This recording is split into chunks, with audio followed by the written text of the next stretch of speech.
Some viewers may find the following video disturbing. Viewer discretion is advised. Welcome everyone. Today we're going to be talking about The Bully of Skidmore, Part 6. This is the story of Ken Rex McElroy. When we last left off, we had talked about how Alice would try to leave McElroy and would take her 3-year-old son with her. And McElroy would actually follow suit right after she had left. And this would start a long list of things that McElroy would do to try to get her to come back home. And eventually he would be arrested, where he would actually appoint himself Richard McFadden. And McFadden would actually get McElroy off of a felony charge, get it dropped down to a misdemeanor, and then eventually get to where he didn't even have to serve any time in prison.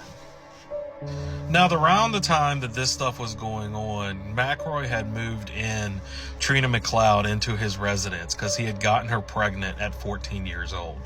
And around the time that she had gave birth to their second child, Trina McLeod had gotten really sick and tired of the abuse that she was getting towards McElroy. So she would actually go to Alice and convince her to take her and their children over to her aunts and uncles. And her uncle, keep in mind, was a sheriff deputy that we had talked about in previous videos. Now, when they approached the residence, his uncle, or her uncle, sorry about that, Trina's uncle would tell both girls to stay inside the house, don't go outside, and when McElroy showed up, just don't go home with him. So the girls would stay in, and shortly after, it wouldn't be long till McElroy had found out that not only Alice had left, but Trina, and she had taken all the kids with them.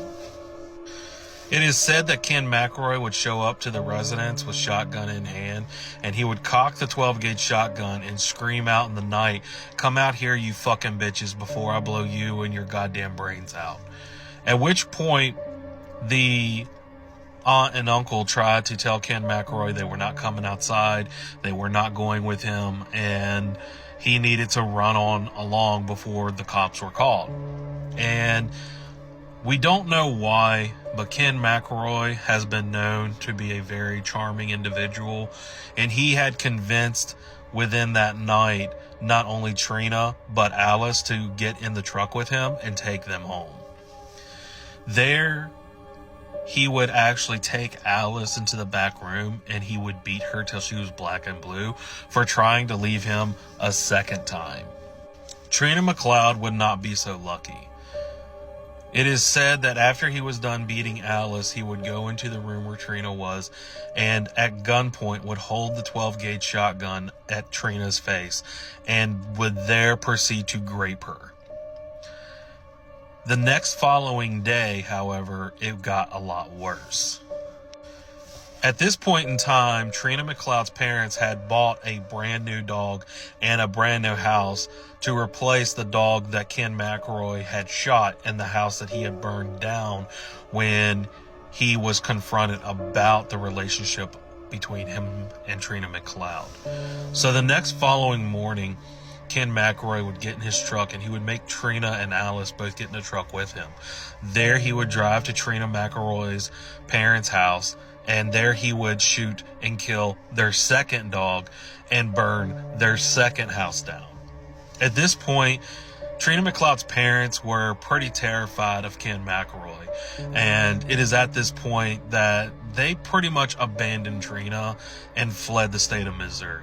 They pretty much were like, we're not in this. We are completely done. You're on your own. But we want nothing to do with this guy.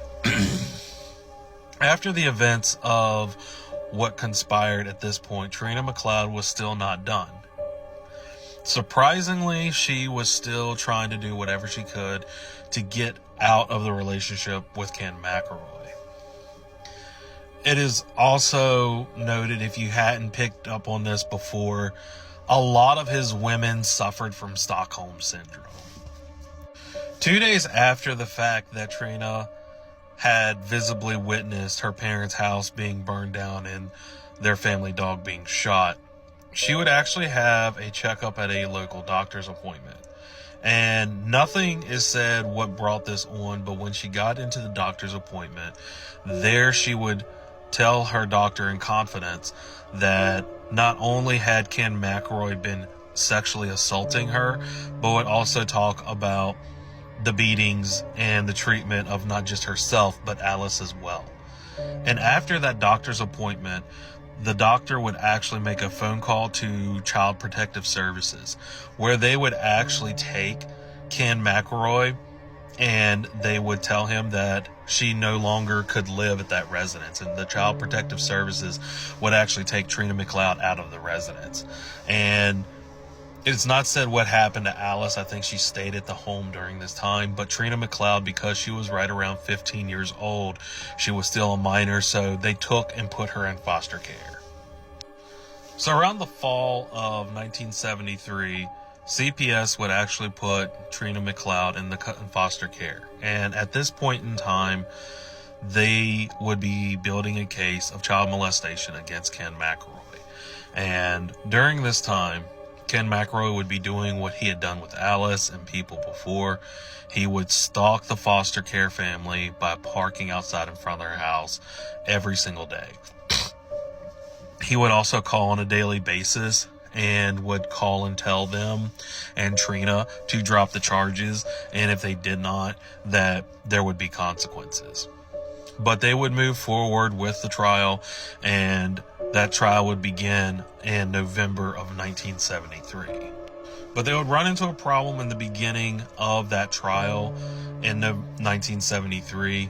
As I said, it started in November of 1973, and the magistrate they had appointed to judge that case actually dropped out almost immediately because he was actually a former resident of Skidmore, and when he found out that he would be judging against Ken Rex McElroy, he completely backed out and said, "I refuse to do a case with Ken Rex McElroy because I'm afraid if I do, I'll get killed."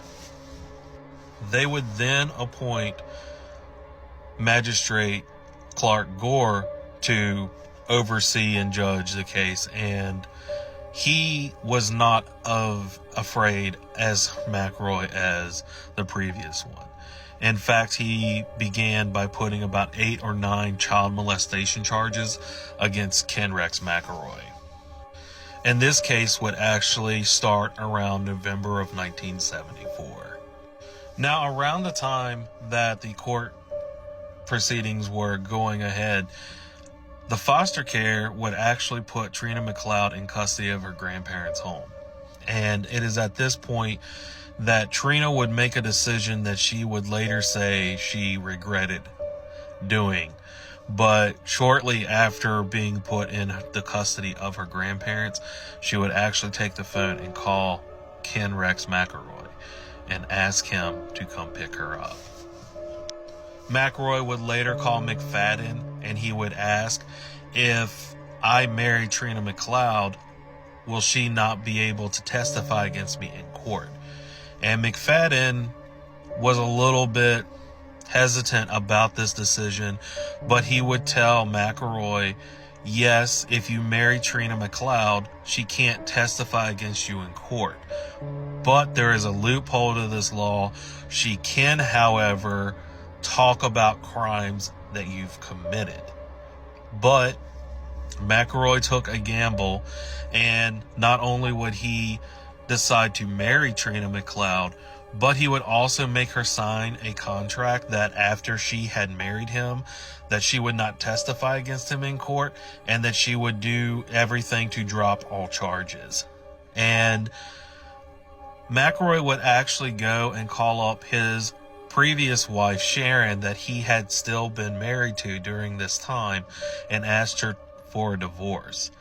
And it was at this point, after he had divorced Sharon, he would actually go and make a trip to Trina's mother and would ask for permission to marry her 15-year-old daughter, to which she was already terrified of McElroy. She just wanted him out of her life. So she signed the consent form, and 42-year-old Ken McElroy would marry 15-year-old Trina McLeod.